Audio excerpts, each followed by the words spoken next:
So businesses may seek a valuation for any number of reasons. Most typically it will be associated with an event such as a transaction. It may also be used to resolve shareholder disputes or also assist with exiting an individual shareholder from a business.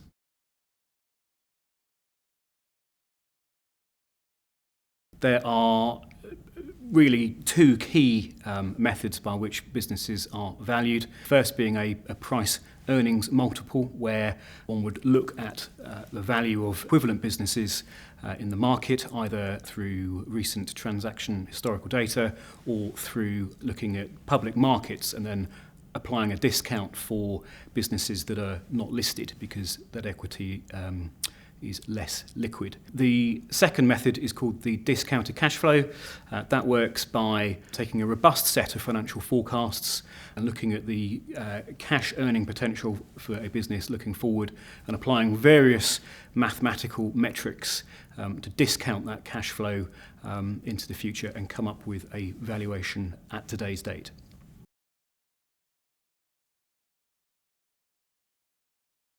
COVID-19 hasn't changed the way we value businesses, but of course for some businesses it has changed their values. This does work both ways. Some businesses have done very well during COVID, and certain sectors such as IT, healthcare, and those involved in, for example, home delivery logistics are seeing demand, revenues, and therefore their valuations increase.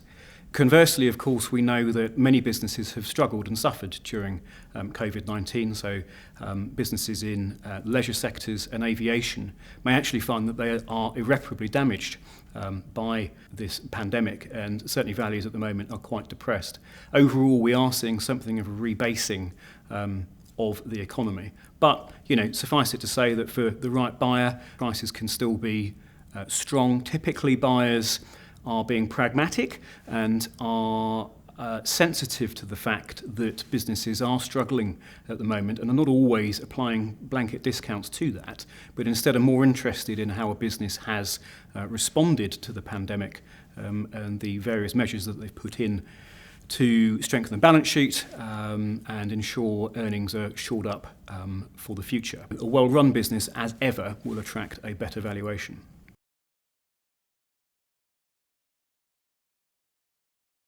Institutional investors and companies that are doing well during the pandemic may be looking to capitalise on increased revenues and therefore accelerate growth by making acquisitions.